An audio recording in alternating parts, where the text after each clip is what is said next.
Hello friends. आज हम SSC CGL का जो 10 तारीख का जो पेपर हुआ था उसके फर्स्ट शिफ्ट के इंग्लिश के सेक्शन को सॉल्व करेंगे। इससे पहले मैंने 3 वीडियो और बना रखे हैं। 9 तारीख के जो तीनों पेपर हुए थे उसके आपको उन सारे वीडियो का लिंक डिस्क्रिप्शन में, उस प्लेलिस्ट का लिंक डिस्क्रिप्शन में मिल जाएगा। तो चलिए पहले क्वेश्चन के साथ शुरू करते हैं, जो कि आपसे इडियम का मतलब पूछ रहा है। कौन सा इडियम है? On the ball. On the ball मतलब होता है हमेशा अलर्ट रहना, किसी सिचुएशन के बारे में पता होना और उसके लिए क्विकली रिएक्ट करने के लिए हमेशा तैयार रहना। तो आपका ऑप्शन फोर्थ इसमें करेक्ट आंसर होगा। अवेयर ऑफ एनी चेंजेस और developments and quick to react to them. Option fourth आपका इसमें करेक्ट आंसर है।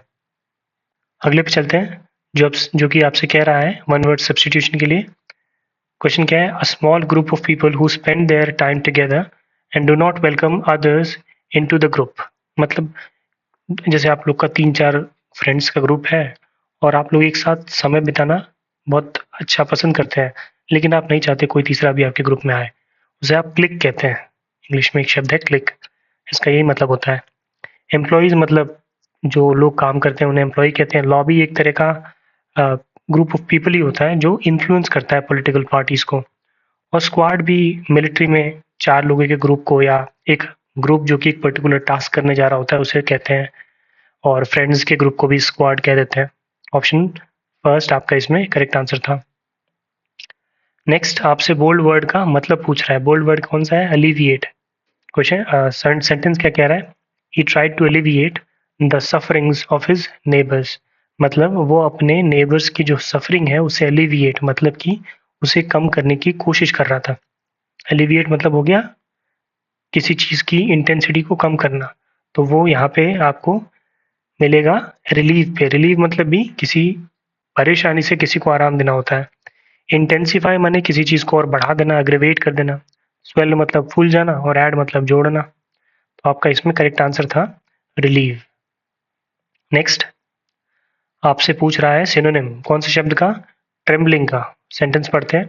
He was trembling with fear. Trembling माने कांप रहा था। कांपने के लिए हमारे पास एक शब्द और है जिसे कि हम कहते हैं शिवरिंग। शिवरिंग मतलब भी कांपना होता है। वीपिंग मतलब होता है रोना। रनिंग मतलब होता है दौड़ना। और इंट्रेपिड मतलब होता है फियरलेस या एडवेंचरस या करेजस। उन सारे के लिए इंट्रेपिड शब्द हो जाएगा। तो आपका इसमें करेक्ट आंसर था शिवरिंग मतलब कांपना। नेक्स्ट हमसे फिर से पूछ रहा है सिमिलर इन मीनिंग मतलब कि सिनोनिम शब्द इक्विवोकल का। इक्विवोकल को आप ऐसे समझिए, वोकल मतलब साउंड होता है। तो दो तरफ से आपको जब दो तरफ से लोग बोले तो चीज़ें समझ पाना बड़ा मुश्किल होता है। तो इसीलिए अनक्लियर इसका एक सिनोनिम हो जाएगा, जिसको कि हम एम्बिग्यूअस भी कहते हैं, something which is unclear. Clear और आपका क्लियर इसका सिनोनिम हो जाएगा। बैलेंस मतलब बराबर और रिप्रेजेंटेटिव मतलब किसी चीज़ का मत होना, रिप्रेजेंटेशन होना। तो ऑप्शन फर्स्ट आपका इसमें एम्बिग्यूअस करेक्ट आंसर था। नेक्स्ट फिर से ये सिनोनिम पूछ रहा है शब्द डिप्लोरेबल का। डिप्लोरेबल का क्या मतलब होता है? सेंटेंस पढ़ते हैं। The Morbi bridge mishap. देख सकते हैं आप यहाँ पे एक शब्द मिशैप का यूज किया गया है। तो मिशैप मतलब क्या होता है? एक अनफॉर्चुनेट एक्सीडेंट या एक इवेंट जो अनएक्सपेक्टेड था। तो मोरबी ब्रिज डिजास्टर मतलब ब्रिज गिर गया होगा ऐसा कुछ आ रहा है। Has left Gujarat in a deplorable मतलब कि वेरी बैड सिचुएशन, बहुत ही दुखदाई सिचुएशन में पड़ गए हैं जब से वो ब्रिज गिरा। एक्सट्रीमली बैड आप कह सकते हैं, इसका सिनोनिम हो जाएगा। या एक शब्द है डिस्पिकेबल, जिसका कि मतलब होता है वही डिजर्विंग हेट्रेड या कंटेम्प्ट, अनहैप्पीनेस, किसी तरह का दुख। तो डिस्पिकेबल आपका इसमें करेक्ट आंसर होगा। जुबिलेंट देखें, जुबिलेंट का मतलब होता है टू बी हैप्पी। रिजॉइसिंग मतलब भी किसी इवेंट को मनाना। तो इसीलिए ये दोनों तो आपके सिनोनिम्स हो जाएंगे। ऑप्शन सेकंड आपका इसमें करेक्ट आंसर होगा डिस्पिकेबल। नेक्स्ट पे चलते हैं, आपसे सेंटेंस अरेंजमेंट कह रहा है तो पढ़ के देखते हैं। More children go to school than at any time in the past, but more children today are out of school than any time in the past. अच्छा, और उसके बाद यहाँ पे देखेंगे there are more literate people in India today than ever before, but there are also more illiterates than ever before. तो देख सकते हैं आप ये दोनों चीज़ें रिलेटेड है। मतलब पहले लिटरेसी की बात होगी फिर स्कूल की बात हो सकती है। तो इसीलिए डी से शुरुआत हो जाएगी आपकी, फिर आ जाएगा ए। मतलब आज सबसे ज़्यादा लिटरेट पीपल हैं इंडिया में। इसी के साथ ही साथ बहुत सारे इलिटरेट पीपल भी हैं। सेम चीज़ यहाँ पे कह रहा है जितने लोग आज स्कूल में हैं सबसे ज़्यादा है पास्ट में जितने रहे। इन द सेम वे आज जितने लोग स्कूल में नहीं है बच्चे वो भी सबसे ज़्यादा है। इसके बाद अगर आप इन दोनों सेंटेंस को पढ़ें तो आपको समझ आएगा कि बी बेहतर है इसके बाद कंटिन्यूएशन में, but it is not enough to blame the high birth rate of this state affair. पर सिर्फ स्टेट के अफेयर में जो हाई बर्थ रेट है उसे ही हम ब्लेम नहीं कर सकते हैं। इंडीड, क्योंकि देखिए बी के बाद सी को फॉलो करना ही पड़ेगा। Indeed, it can be reasonably argued that continued mass illiteracy is not the result but the cause of the high birth rate. लेकिन इससे हम क्या कंक्लूजन निकाल पा रहे हैं कि जो जो इलिटरेसी बढ़ रही है वो इसी कारण से बढ़ रही है क्योंकि हाई बर्थ रेट हो रहे हैं, तो लोगों में अवेयरनेस की कमी है, तो इसीलिए उनके बच्चे ज़्यादा हो रहे हैं, और जब ज़्यादा बच्चे हो रहे हैं तो वो अफोर्ड नहीं करा पा रहे हैं उन्हें पढ़ाना, तो चीज़ें एक दूसरे से लिंक्ड है। तो इसलिए डी ए बी सी आपका करेक्ट आंसर बनेगा। देख सकते हैं आप ऑप्शन थर्ड आपका इसमें करेक्ट आंसर था। नेक्स्ट पे चलते हैं, जो कि आपसे कह रहा है कि एंटोनिम बताओ शब्द टिमिड का। टिमिड मतलब होता है जो थोड़ा डरपोक हो, जिसके अंदर कॉन्फिडेंस की कमी हो, उसे आप टिमिड कहेंगे। तो उसके लिए हमारे पास एक शब्द है मीक। मीक मतलब भी वही होता है डरपोक या घबराया हुआ। एंशियस मतलब होता है feeling of worry, nervousness. Daring मतलब जो डरता नहीं है, जो चीज़ों को फेस करता है बिना घबराए। और स्पूकी, स्पूकी मतलब होता है स्केरी या something which causes uneasiness, something that causes uneasiness. तो आपका करेक्ट आंसर इसमें था ऑप्शन 4 मीक। नेक्स्ट आपसे ग्रामेटिकल एरर पूछ रहा है सेंटेंस में, पढ़ के देखते हैं। Renewable energy sources like solar and wind power will replaced, अब देखिए यहाँ रिप्लेस्ड आ गया, यहाँ पे रिप्लेस होना चाहिए, ये डी एक्स्ट्रा आ गया। Will replace traditional fossil fuels and help reduce carbon emission. यहाँ पे डी एक्स्ट्रा था तो इसीलिए जहाँ भी आपको ये दिख रहा है सेकंड में, तो यही आपका आंसर होगा इसमें, ऑप्शन सेकंड। नेक्स्ट आपसे कह रहा है सही इडियम भरो। I am dash about whether to accept the job offer और continue freelancing, both options have their advantages. तो इसमें कह रहा है जो पर्सन है वो बहुत ही कंफ्यूज है कि जॉब ऑफर एक्सेप्ट करे या फ्रीलांसिंग करता रहे, क्योंकि दोनों के ही अपने एडवांटेजेस हैं। तो वो कंफ्यूज लग रहा है, उसके लिए हमारे पास होता है ऑन द फेंस। मतलब ये रहा है आपका फेंस, ना इस तरफ ना इस तरफ, अभी डिसाइड नहीं कर पाया, तो ऑन द फेंस आपका इसमें करेक्ट ऑप्शन बैठेगा कि वो अभी भी कंफ्यूज है कि वो फ्रीलांसिंग करे या एक जॉब ऑफर एक्सेप्ट कर ले। लेफ्ट आउट एंड कोल्ड का मतलब होता है किसी को नेग्लेक्टेड छोड़ देना, मतलब एक ग्रुप में किसी को इग्नोर कर देना या उसे अकेले छोड़ देना, उसे हम लेफ्ट आउट एंड कोल्ड के फॉर्म में यूज कर सकते हैं इडियम में। अप इन आर्म्स मतलब होता है वेरी एंग्री या प्रोटेस्टिंग, और कटिंग कॉर्नर्स का मतलब होता है doing something in a quick and cheap way, मतलब चीज़ों को मतलब चलता काम करना, मतलब बहुत ज़्यादा एफर्ट दिए बिना बस किसी तरह काम निपटा लेना, जिसमें कि आपके हमेशा फिनिशिंग की एरर्स रहती हैं, बहुत अच्छी तरह काम नहीं हो पाता है, उसे हम कटिंग कॉर्नर्स कहते हैं। ऑप्शन सेकंड आपका इसमें करेक्ट आंसर था। नेक्स्ट आपसे वन वर्ड पूछ रहा है किसके बारे में, कि a place where fruit trees are grown, तो उसे हम ऑर्चर्ड कहते हैं। ऑर्चर्ड वो जगह होती है जहाँ पे फल देने वाले जो पेड़ होते हैं उन्हें एक साथ बड़े या बड़े नंबर में उगाया जाता है। गार्डन जो होता है जहाँ पे बहुत सारे फूल और पेड़ होते हैं उसे हम गार्डन कह सकते हैं। म्यूजियम जहाँ पे पुरानी चीज़ों का संग्रहित तौर पे रखा जाता है। और इसके बाद है हमारे पास कुए। कुए मतलब होता है, मतलब एक तरह का डॉकयार्ड तरह का आप कह सकते हैं, पोर्ट जहाँ पे शिप्स रहती हैं, आती हैं, अनलोड और लोड होता है, उसे आप कुए कह सकते हैं। नेक्स्ट आपसे करेक्टली स्पेल्ड वर्ड पूछ रहा है, इनमें एक ही स्पेलिंग सही है, वो आपको पहचाना है। तो देखिए ये एंटरप्रेन्योरशिप सही लिखा हुआ है, इसको याद करने का तरीका क्या है, पहले आप E N T R E entry याद कीजिए, फिर प्री याद कीजिए, फिर न्यूअर याद कीजिए। एंट्रीप्रेन्योर एटलीस्ट हमने तो ऐसे ही याद किया और सही रहता है। एंट्रीप्रेन्योर मतलब कि उद्यमता, उद्यम करना। बाजार मतलब होता है something which is very strange and unusual, और बाजार में बाजार की सही स्पेलिंग होती है B I Z A double R E, ये होता है बाजार। कलीग में यहाँ पे देखिए ये दोनों ऑपोजिट हो गए, स्पेलिंग होती है C O L L E A ji you E, colleague मतलब साथ में काम करने वाला। और कॉन्सेंसस ये भी गलत लिखा हुआ है, इसकी सही स्पेलिंग होती है C O N S E N S U S. Consensus मतलब होता है एक जनरल अग्रीमेंट दो लोगों के बीच में, उसी को हम कंसेंसस कहते हैं। इसके बाद वन वर्ड सब्स्टिट्यूशन पूछ रहा है आपसे, शब्द a government by the officials, मतलब जब ऑफिशियल्स मतलब कि जो बड़े पद पे हैं वो लोग जब गवर्नमेंट को कंट्रोल करें तो उसे हम कहते हैं ब्यूरोक्रेसी। स्पेलिंग भी देखिएगा ये कई बार आती है, पहले ब्यूरो याद कीजिए बी BUREAU और फिर क्रेसी। इसके बाद ऑटोक्रेसी होता है जब एक पर्सन पूरा रूल करे और वो एक पर्सन किंग नहीं है, बट वो इतनी अथॉरिटी रखता है कि वो कंट्रोल करे, जैसे कि हिटलर के टाइम की बात बताया अगर हम, तो वो एक ऑटोक्रेसी का एग्जाम्पल है। मोनार्की मतलब कोई किंग रूल करे, इनमें यही अंतर है। एक जगह एक आदमी होता है, वो किंग नहीं होता है, लेकिन वो रूल कर रहा होता है, और इसमें ये किंग होता है जो रूल कर रहा होता है, या क्वीन हो सकती है। और प्लूटोक्रेसी मतलब कुछ वेल्दी लोग, जैसे कि अंबानीज अगर यूज पूरे गवर्नमेंट पे कंट्रोल करे तो उसे हम प्लूटोक्रेसी कहेंगे। कुछ रिच एंड वेल्दी या इन्फ्लुएंशियल लोग अगर पूरा गवर्नमेंट चलाए तो उसे हम प्लूटोक्रेसी कहते हैं। तो हमारा इसमें करेक्ट आंसर था ब्यूरोक्रेसी, ऑप्शन फोर्थ। नेक्स्ट आपसे एरर पहचानने को कह रहा है, सेंटेंस में पढ़ते हैं। He has to be conscious of his public manners as he is descendant of a reputed family in this reason.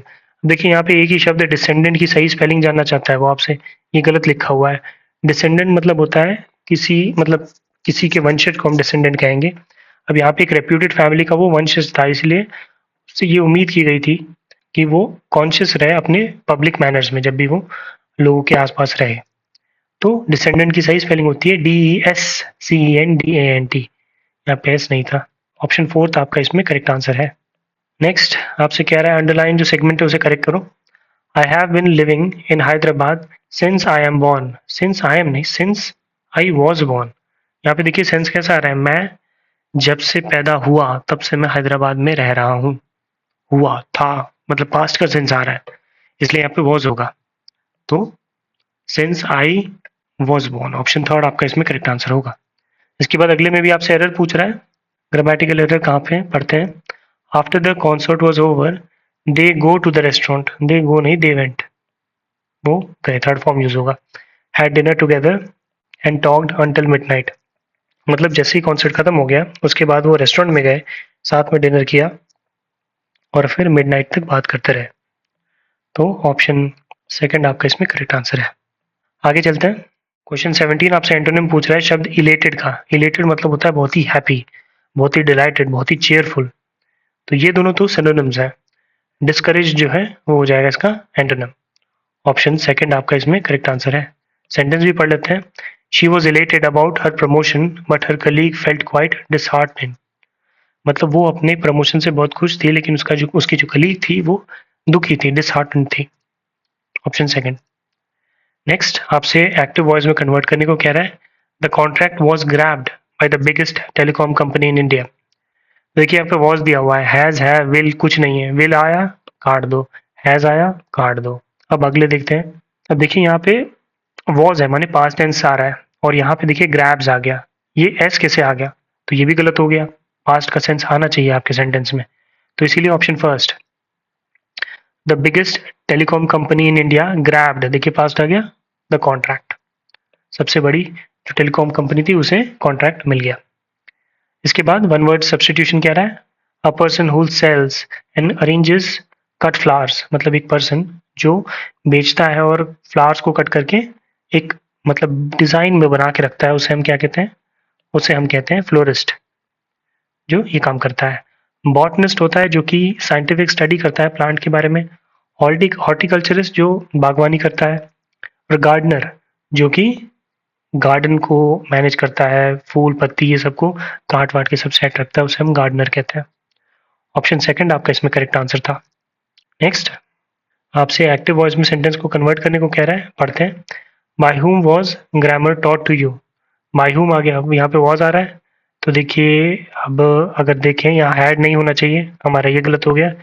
Did he teach you grammar, अब देखिए यहाँ पे ही कैसे आ गया, और डिड ही क्वेश्चन कहाँ से पूछ रहे हैं, ये भी गलत हो गया।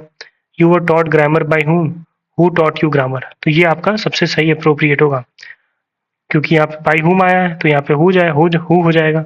तो ऑप्शन थर्ड आपका इसमें करेक्ट आंसर होगा। इसके बाद हम आ जाएंगे पैसेज पे।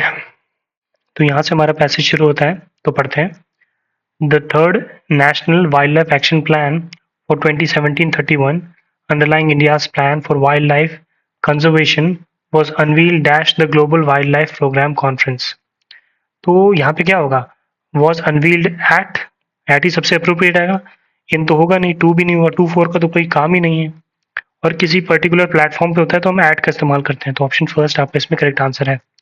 ये कह रहा है कि जो third wild life action plan था 2017 से 31 वाला, जो कि इंडिया का जो वाइल्ड लाइफ कंजर्वेशन प्लान के बारे में बताने वाला था, वो कहाँ पे कंडक्ट हुआ? Global wild life program conference में हुआ। इसके बाद अगला कह रहा है the plan recognizes dash addresses. Recognizes और क्या मतलब यहाँ पे कौन सा सेंस आ रहा है? ये जो प्लान है वो रिकग्नाइज करता है और एड्रेस करता है, और के लिए हमारे पास शब्द होता है एंड। तो ऑप्शन फर्स्ट आपका इसका भी करेक्ट आंसर हो जाएगा। ये प्लान जो है वो रिकग्नाइज करता है और एड्रेस करता है concerns pertaining to climate change and its impact on wild life. मतलब ये रिकग्नाइज करता है और एड्रेस करता है कि जो चीज़ें इम्पैक्ट करेंगी, मतलब क्लाइमेट चेंज की वजह से क्या इम्पैक्ट पड़ने वाला है वाइल्ड लाइफ पे, तो उसको भी एड्रेस करेगा।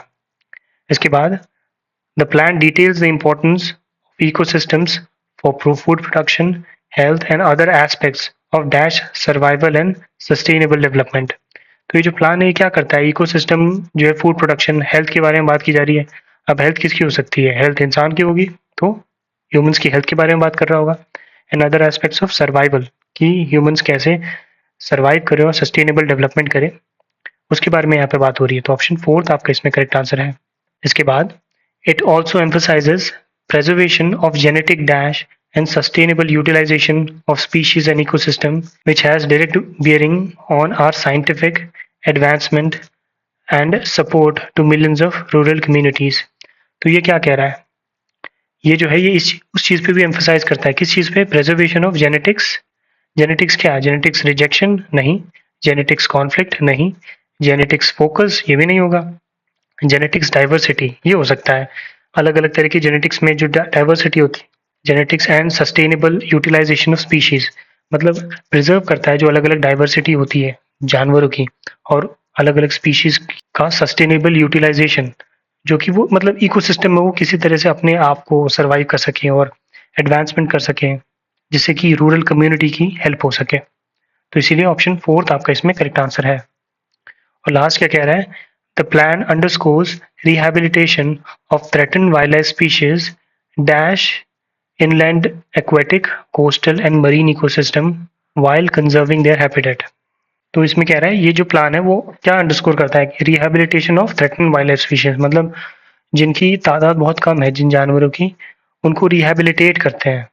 इसमें कौन कौन से आ रहे हैं? थ्रेटन्ड वाइल्ड लाइफ स्पीशीज आ रहा है, और इसके बाद इनलैंड एक्वेटिक और कोस्टल एंड मेरीन इकोसिस्टम, इन तीनों को, तो इन तीनों को इंक्लूड किया जा रहा है, तो यहाँ इंक्लूडिंग हो जाएगा। ऑप्शन आपको नीचे वो नीचे है इसलिए मैंने दिखाया नहीं। इन सबको प्रिजर्व करने की यहाँ पे बात हो रही है। तो ये थे आपके कुछ 25 क्वेश्चन। ये पेपर, ये थोड़ा सा पेपर बाकी जो 9 तारीख वाला है उससे इसका जो क्लोज टेस्ट है वो थोड़ा सा बेहतर था, क्योंकि यहाँ पे बहुत ही ईजी ऑप्शंस नहीं है। तो उम्मीद करता हूँ ये वीडियो भी आपके लिए हेल्पफुल रहा होगा।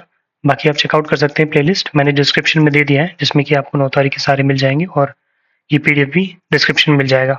वीडियो के साथ यहाँ तक बने रहने के लिए बहुत बहुत धन्यवाद।